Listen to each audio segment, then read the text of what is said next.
આજે હું 20 વર્ષની કહાની તમને કહેવાનું છું. 10 સેકન્ડ આ રીલ સ્ક્રોલ નહીં કરતા. સાહેબ, જેમને લગભગ 20 વર્ષ ઔષધિઓ, આયુર્વેદ અને ખેતીને આપ્યા ને એવા મારા મિત્ર વિજયભાઈ ગલાણી, ઓડોક્સ ના માલિક મારી સાથે છે. તમે વિજયભાઈ અમારા મિત્રોને એવું શેર કરો કે તમારા કયા એવા 3 ફેલિયર જેમાં તમે ફેલ થયા ને એમાંથી તમે સક્સેસ મેળવવા માટે એવા કયા 3 એક્શન લીધા જેને લઈને તમે સક્સેસ છો, અને હાલમાં તમે અત્યારે શું કરી રહ્યા છો? મારું નામ વિજય ગલાણી, હું ઓડોક્સ બ્રાન્ડથી કંપની ચલાવું છું.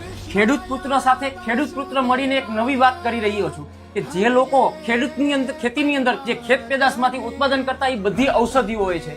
જે ઔષધિઓનો નિચોડ આપણે અહીંયા ઇન્ડિયામાં તો વાપરીએ છીએ, પણ બહારના દેશો પણ અપનાવી લીધેલો છે. તો ખાસ ખેડૂત મિત્રોને એવી વાત બોલું છું કે પોતે મગ પકાવતા હોય, અશ્વગંધા પકાવતા હોય, મોરિંગા પકાવતા હોય કે જે ચણા પકાવતા હોય, પોતાની ખેત પેદાશને સારા જગ્યાઓ ઉપર ને સારા પ્લેટફોર્મ ઉપર કેમ વેચી શકાય ને એની અમે આજે ચર્ચાઓ કરી છે. તો ખાસ કરીને સપોર્ટ આપું છું અને સપોર્ટ લેવા માટે આવ્યો છું મિત ગજેરાનો. તો એક વખત મિત ગજેરા પાસેથી સાંભળો.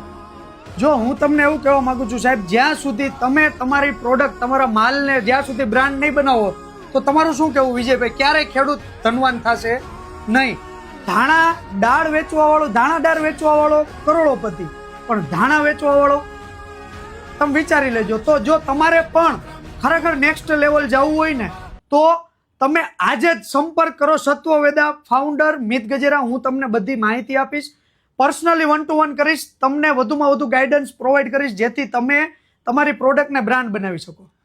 અને ખાસ કે જે ફેલિયર અને સફળ થવા માટેના ખાસ ટોપિક સાંભળવો હોય ને તો એક વખત મિતભાઈનો કોન્ટેક્ટ કરી લેજો.